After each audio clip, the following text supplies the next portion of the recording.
सूरज निकलने ही वाला था और एक सादा सी जिंदगी नए दिन की सांस ले रही थी। सूरज अभी पूरी तरह निकला नहीं था, मगर गांव की कच्ची गलियों में जिंदगी जाग चुकी थी। हल्की सी ठंडी हवा मिट्टी की खुशबू अपने साथ ला रही थी और दरख्तों पर बैठे परिंदे जैसे एक दूसरे को नए दिन की खबर दे रहे हों।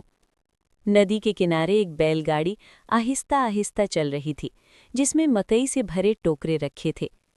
गाड़ी पर बैठा एक मेहनती किसान अपने हाथों में लगाम थामे आगे देख रहा था और उसके साथ उसकी बीवी खामोश मुस्कुराहट के साथ इस सफ़र को महसूस कर रही थी।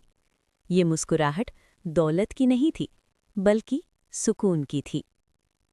ये वो गांव था जहां वक्त तेज नहीं भागता, बल्कि आहिस्ता आहिस्ता चलता है।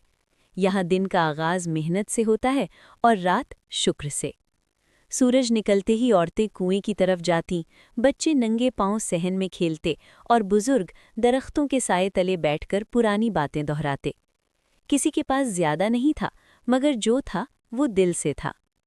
दोपहर के वक्त सूरज आसमान के बीच आकर ठहर जाता और गांव पर सुनहरी रोशनी बिखर जाती।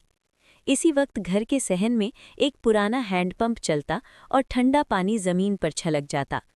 बच्चे खुशी से तालियां बजाते, पानी में हाथ मारते और हंसते। माँ बाप उन्हें देखकर मुस्कुरा देते और दादी अम्मा दुआ देती कि ये हंसी कभी खत्म न हो। इन लम्हों में किसी को ये फिक्र नहीं थी कि दुनिया कहाँ जा रही है, क्योंकि उनके लिए दुनिया यही थी। शाम ढलने लगती तो गांव का रंग बदल जाता। सूरज आहिस्ता आहिस्ता दरख्तों के पीछे छुपता और आसमान नारंगी से गहरा सुनहरी हो जाता।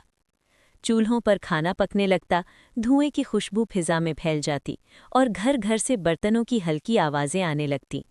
मर्द खेतों से लौटते, थकन चेहरे पर होती, मगर दिल मुतमईन होता। रात आते ही गांव पर एक अजीब सा सुकून छा जाता। आसमान पर चांद निकल आता और सितारे जैसे ज़मीन को देखकर मुस्कुरा रहे हों। सहन में चारपाइयाँ बिछा दी जातीं, एक लालटेन जलती और उसकी जर्द रोशनी में पूरा खानदान इकट्ठा हो जाता। बच्चे माँ के करीब सिमट कर लेटते और दादी अम्मा कोई पुरानी कहानी सुनाना शुरू कर देती। ऐसी कहानियाँ जिनमें नसीहत भी होती और मोहब्बत भी। इस गांव में नींद भी मुख्तलिफ थी। यहाँ नींद खौफ से नहीं, इत्मीनान से आती थी। न किसी को कल की दौड़ का डर था, न किसी को हारने का। सिर्फ यही एहसास काफ़ी था कि आज का दिन ईमानदारी से गुजारा, और यही सबसे बड़ी कामयाबी थी। ये कहानी किसी एक घर की नहीं थी, बल्कि उस जिंदगी की थी जिसे हम अक्सर भूल चुके हैं। एक ऐसी जिंदगी जहां मोबाइल से ज़्यादा बातें होती थीं, शोर से ज़्यादा खामोशी बोलती थी और दौलत से ज़्यादा रिश्ते कीमती थे। शायद इसीलिए जब हम ऐसी कहानियां देखते हैं तो दिल एक लम्हे के लिए रुक जाता है।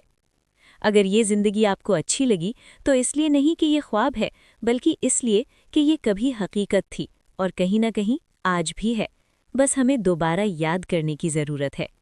ऐसी ही पुरसुकून और दिल को छू लेने वाली कहानियों के लिए वीडियो को लाइक करें और चैनल को सब्सक्राइब करें, ताकि हम आपको ज़िंदगी के वो लम्हे याद दिला सकें जो वाकई कीमती होते हैं।